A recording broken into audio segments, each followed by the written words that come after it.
महाराज जी, मेरा हाँ।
कृष्णा मिश्रा जी उड़ीसा से। अच्छा, जी। राधे राधे महाराज जी। महाराज जी, घर में भगवान जी का श्री विग्रह तो है, कभी कभी घर के बाहर जाएं तो किसी कारण से उनकी सेवा ना कर पाए, तो ऐसे में महाराज जी क्या करना चाहिए? हमें लगता है कि श्री विग्रह प्रभु का उतना ही बड़ा रखना चाहिए, या तो हम स्वयं बाहर लेकर के जाएं, अगर इतना बड़ा है कि हम बाहर नहीं ले जा सकते तो किसी की सेवा वहाँ ड्यूटी होनी चाहिए। अगर हमारा बच्चा हो तो हम क्या करेंगे? घर में बंद करके जाएंगे अपने बच्चे को? हम भाव से प्रिया प्रीतम को, वो हमारे पवाए पाते हैं, हम जल पिलाएं तो पीते हैं, हम शयन कराएं तो शयन करते हैं। अब हम 4 दिन के लिए तारा लगा के चले जाएं तो कैसा रहेगा? अगर हमारा उतना बड़ा बच्चा हो तो हम उसको छोड़ के जा सकते हैं क्या? तो ऐसे हमें ठाकुर जी के प्रति प्रेम रखना चाहिए कि हम अपने गोपाल जी, अपने प्रिया प्रीतम अपने साथ ले जाएंगे, या किसी को सेवा में, या आप सेवा में। हम ऐसे नहीं कि ताला लगाया और घर में बंद करके चले गए, फिर तो ठाकुर जी की सेवा का भाव नहीं है, वो ऐसे विराजमान किए हो, जब आए तो भोग लगा दिया, नहीं तो 4-4 दिन भोग नहीं लग रहा। ये सेवा नहीं है, ये ठाकुर जी के प्रति भाव नहीं है। कैसे आप बताओ? हमारे ठाकुर हैं, हम रोज उनको पवाते हैं, आज उनको पवाएंगे नहीं तो हम कैसे पा सकते हैं? जब हमारे ठाकुर ने नहीं पाया तो हम कैसे पा सकते हैं?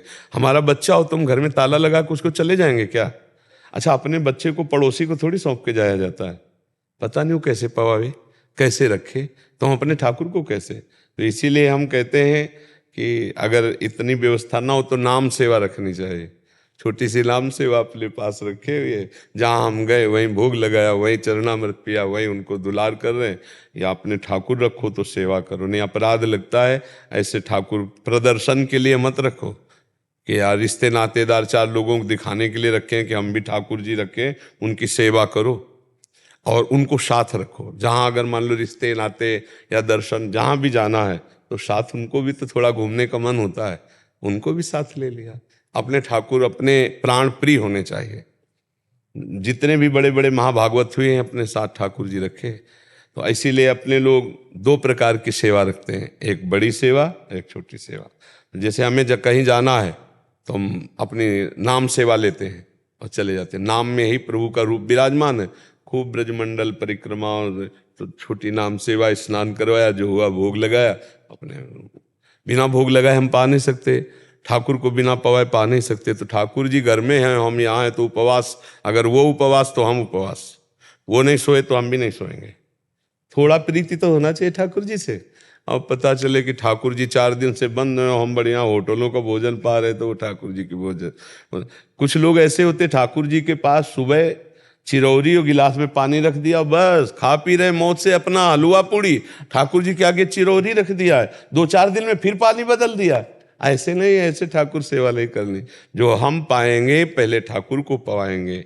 हम हमारे सदस्य जैसे घर के हैं ना, ऐसे में अपने ठाकुर को अपने घर का मालिक मानते हैं, तो पहले उनके सामने तो ठाकुर जी विराजमान करो, नहीं मत विराजमान करो।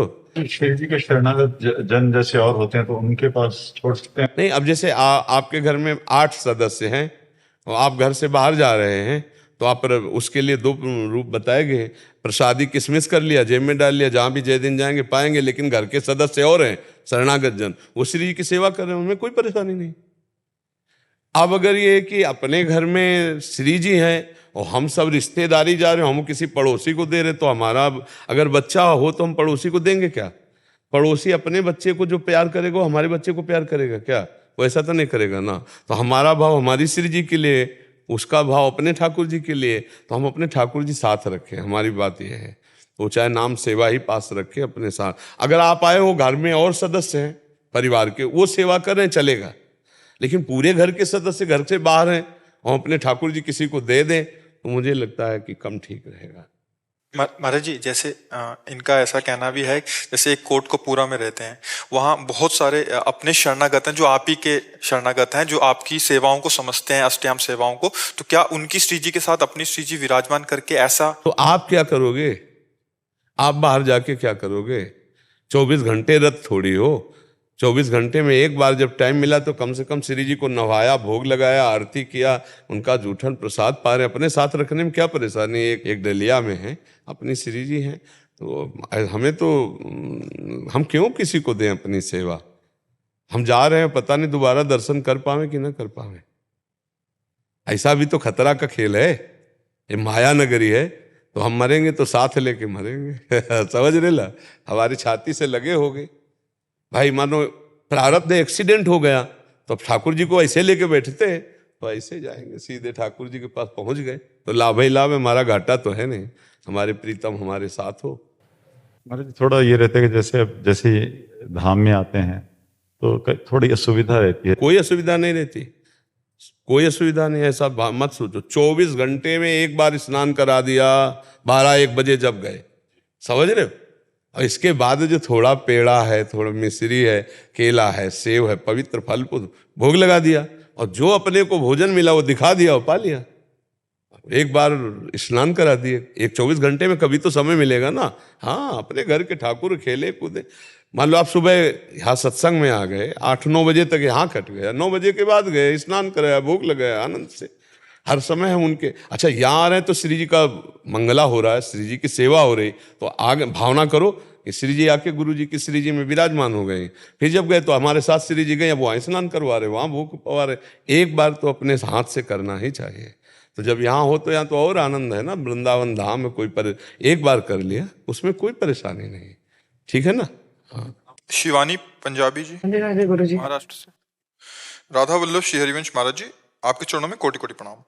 गुरुदेव, जीवन में आपके जैसा दृढ़ निश्चय कैसे लाएं?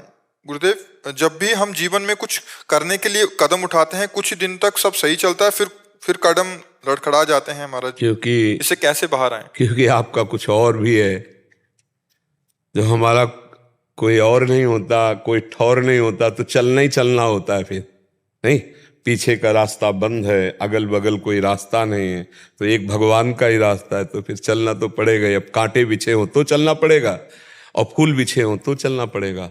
तो जब चले तो कांटे दूर से दिखाई दे रहे थे, लेकिन वो फूल हो गए, तो बड़ा सुखद मार्ग है। तो इसमें अपने आप दृढ़ता आ गई।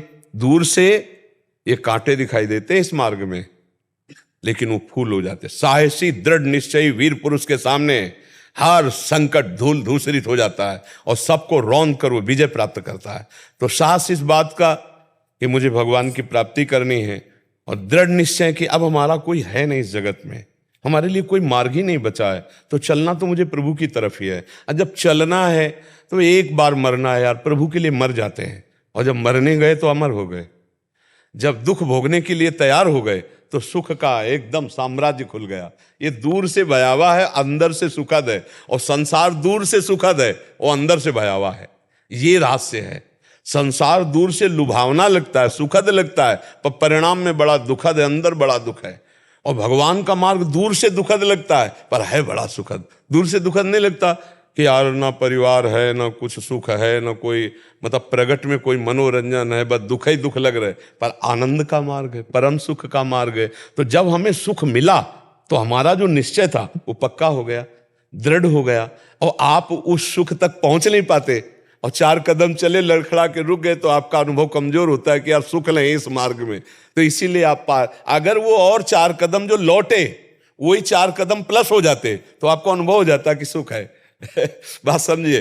जैसे हम गंगा स्नान कर ले गए, अब 2 किलोमीटर चले, 4 किलोमीटर गंगा जी थी, 2 किलोमीटर के बाद हार गए कि यार अब तो नहीं जा पाएंगे, फिर 2 किलोमीटर लौट आए, तो वही 2 किलोमीटर यदि हम प्लस आगे चल देते तो गंगा नहा लेते।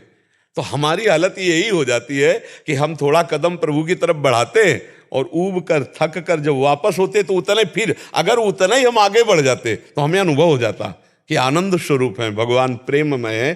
तो ऐसे सत्संग सुनो और नाम जप करो, और गलत आचरणों से बचो, तो हिम्मत बन जाएगी, दृढ़ता भाव आ जाएगा, और आप प्रभु की तरफ आगे बढ़ जाओगी। पर सत्संग इसमें बल देगा, सत्संग नवीन उत्साह देता है। जब हम दुख में फंसे होते हैं, परिस्थिति प्रतिकूल होती है, और जब सत्संग मिलता है तो उल्लास आता है, यार निकलो, हम निकल सकते हैं, हम लड़ सकते हैं, हम इस पर विजय प्राप्त कर सकते हैं। सत्संग से ऐसा होता है। सत्संग नवम नवम बल उत्साह प्रदान करता है, और नाम जप आपके अंदर मजबूती लाएगा। जितना आप नाम जप करोगे उतने मजबूत होगे। भजनानंदी ही मजबूत होता है, उसी के पैर डगमगाते नहीं। माया का जहाँ आकर्षण आता है तो अच्छे अच्छे डगमगा जाते हैं। जितना भजन आपका जोर का होगा, जितना सत्संग होगा, उतने ही आप मजबूत साधक होंगे। जहाँ कदम रखेंगे सॉलिड मजबूत, कि आपके कदम को कोई हटा न सके, वही वीर बहादुर भगवान के मार्ग में चल पाता है। नहीं ऐसी माया मोह की आंधी आती, ये सब लौट करके फिर उसी संसार में रमण करने लगते हैं। सूर्यभान सिंह जी।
एकता चौहान जी दिल्ली से। श्री राधा। श्री हरिवंश महाराज जी, आपके चरणों में कोटि कोटि प्रणाम। महाराज जी, मेरा प्रश्न है कि बार बार प्रयास करने पर भी सांसारिक सफलता ना मिलने से और जीवन के अन्य क्षेत्रों में असफल होने पर अगर हम लक्ष्य पर एकांत में प्रयास करते करते अध्यात्म और ईश्वर में मन लगाने लगे और सांसारिक सफलता झूठी लगने लगे, तो क्या हमारे कर्तव्य से हटने के लिए ये लक्षण है या आत्मबोध? हटने की तो जरूरत नहीं, पर ये बहुत अच्छी बात है। फल में उदासीनता आ जाना, कर्तव्य में प्रियता होना, कर्तव्य में प्रियता होना और फल में उदासीनता हो जाना, ये होता है भक्त का। कि जैसे हमारा कर्तव्य है कि हम अपने माता पिता की सेवा करें, अब हम फल होता है कि कम से कम रिश्ते नातेदार आवे तो थोड़ा माता पिता जी कहें कि बहू जो है बहुत हमको देवी मिली है, रात दिन सेवा करती है। पर हो सकता है वो उल्टा बोल दे कि सेवा क्या करती है, ऐसा है वैसा है, निंदा करने लगे। अब अगर आप भक्त नहीं हैं तो आप उनके प्रति द्वेष का व्यवहार कर देंगे, और अगर आप भक्त हैं तो आपको लगेगा मेरा कर्तव्य है माता पिता सास ससुर की सेवा करना। अब उनका स्वभाव है वो निंदा करें। फल में उदासीनता या फल में समान भाव भक्त रखता है, कर्तव्य की प्रधानता रखता है, और अज्ञानी जीव फल की प्रधानता रखता है। अगर वो अपने कर्तव्य को करता और फल नहीं मिलता तो वो प्रतिकूल हो जाएगा, कर्तव्य के प्रतिकूल हो जाएगा। ऐसे ही हमें पूरे कर्तव्य में देखना है। हमारा मानव शरीर किस लिए मिला है? हम किसी की पत्नी हैं, किसी की बहन है, किसी की माँ है, ऐसे हम किसी के पति हैं, किसी के भाई हैं, किसी के पुत्र हैं, हम समाज का एक अंग हैं। हमारा कोई न कोई रोल है, कोई न कोई रोल है, सबका रोल है समाज का। हम अपने कर्तव्य का पालन करें, लेकिन कर्तव्य के फल पर सुख दुखे समय कृत्वा लाभा लाभो जया जय हो, सुख दुख में लाभ हानि में जय पराजय में समान भाव रखे तो हम भक्त हो जाएंगे, हम अध्यात्म की उन्नति पर पहुंच जाएंगे, ऊंचाई पर पहुंच जाएंगे। हम कभी दुखी नहीं होंगे, हम किसी का अपमान नहीं करेंगे, हम आनंदित रहेंगे। हमें लगता है कि भक्ति का ये फल नहीं कि कर्म से ही उदासीन हो जाए, कि अब हमें कर्म ही नहीं करना। जैसे अर्जुन जी को यही बात अच्छी लगी कि चाहे पृथ्वी का राज्य क्या, मुझे स्वर्ग का राज्य भी नहीं चाहिए, मैं अपने इन परिवार वालों को मार करके स्वर्ग का राज्य भी नहीं चाहता। हे केशव, इसलिए मैं सन्यास लेकर भीख मांग खाना उचित समझता हूं, लेकिन युद्ध करना उचित नहीं समझता। तो भगवान ने क्या उपदेश किया कि अपने कर्तव्य का पालन सन्यास से भी श्रेष्ठ है। तुमको इस समय धर्म युद्ध आया है तो सन्यास लेने की बात नहीं सोचनी, तुम्हें युद्ध, और भगवान ने समझाकर पूरी गीता जी में 18 अध्याय फिर युद्ध प्रारंभ करवाया। तो भक्ति का स्वरूप क्या है? अपने कर्तव्य का पालन करना, परिणाम में समान रहना, चाहे परिणाम अच्छा आवे या बुरा आवे। हमारा कर्तव्य सही था, अब परिणाम जैसा आया भगवान जाने, हमको सहन करना है। अब हमारी निंदा हो तो अच्छा है, प्रशंसा हो तो अच्छा है, लाभ मिल गया तो जय जय, हानि हो गई तो जय जय। क्यों? हम अपने कर्तव्य में थे। वो भक्त है, वो समझता है कोई पूर्व का पाप ऐसा है जो हमारे परिणाम में विपरीतता पैदा करके हमें दुख देना चाहता है, हमारा ही कर्म है, तो हम अपने कर्तव्य से नहीं चूकेंगे। तो हर कर्म थोड़ी हमको दुख देगा, फिर एक कर्म ऐसा आएगा जिसमें सारे पाप नष्ट हो जाएंगे, हम परम सुखी हो जाएंगे। इसलिए हमको धैर्यवान बनना चाहिए। भक्ति के रंग चढ़ते हुए भाव में हमें कर्तव्य नहीं छोड़ देना चाहिए, अपने कर्तव्य को करना चाहिए। कि भाई अब हमारा भजन में मन लगता है, अब हम तो रसोई नहीं बनाएंगे, अब हम अपने पति से बात नहीं करेंगे, हम ये सब घर गृहस्थी में अच्छा नहीं लगता। आपकी बाधा पड़ जाएगी जीवन में, क्योंकि कर्तव्य त्याग कर दिया तो भक्ति नहीं हो पाएगी आपकी, अब बाधा खड़ी हो जाएगी। कोई हमारे आंतरिक भाव को ना जाने कि इसकी पति में रुचि नहीं, इसकी परिवार में रुचि नहीं, भोगों में रुचि नहीं, नहीं, रुचि ना होते हुए भी रुचि जैसा हमें स्वांग करना है, और परिणाम में हमें सम रहना है, परिणाम में सम रहना है। हम कर्तव्य का पालन कर रहे हैं, बिल्कुल रुचि संसार में नहीं, पर संसार की रुचि जैसा प्रदर्शन है वो अंदर से। यही तो गोपी जन करती थी, देखो ना, घर में रहती थी, लीपा पोती, घर परिवार की सब सेवा, और रुचि कहाँ है? श्री कृष्ण में। सा वही मन कृष्ण पदारविंद, गोपीजनों के लिए आया है मुरारी पादार्पित चित्तवृत्ति। हर समय श्री कृष्ण का चिंतन हो रहा है, कहीं धान कूट रही, कहीं घर लीप रही, बच्चों को दुलार कर रही, कहीं पति की सेवा में, कोई नहीं जान पाया कि गोपीजनों की इतनी ऊंची स्थिति है। हमें लगता है भक्ति का यही उत्तम स्वरूप है कि अपने परिवार की सम्यक सेवा करते हुए प्रभु में चित्तवृत्ति रखे और फल में समान भाव रखे। फल में समान भाव, अब आपका कर्तव्य पति सेवा करना, वो आपसे कटु व्यवहार करता है, फल में समान भाव है तो आपका तलाक नहीं होगी, आप जीवन भर चलाती रहें, क्योंकि आप भक्त हैं। आपको पता है मेरे किसी कर्म से ही मेरे को ऐसे स्वभाव वाला पति मिला है, अब मुझे कर्म बिगाड़ना नहीं है, इसी से निर्वाह करके भगवत प्राप्ति करनी है। ऐसी पूरी हर जगह वो अपने को संभाल सकता है। भक्ति क्या है? सामर्थ्यशाली। भक्ति परम सामर्थ्यशाली होता है। वो कभी राग द्वेष वाली बातें नहीं होती, वो अपने भाव में मगन रहता हुआ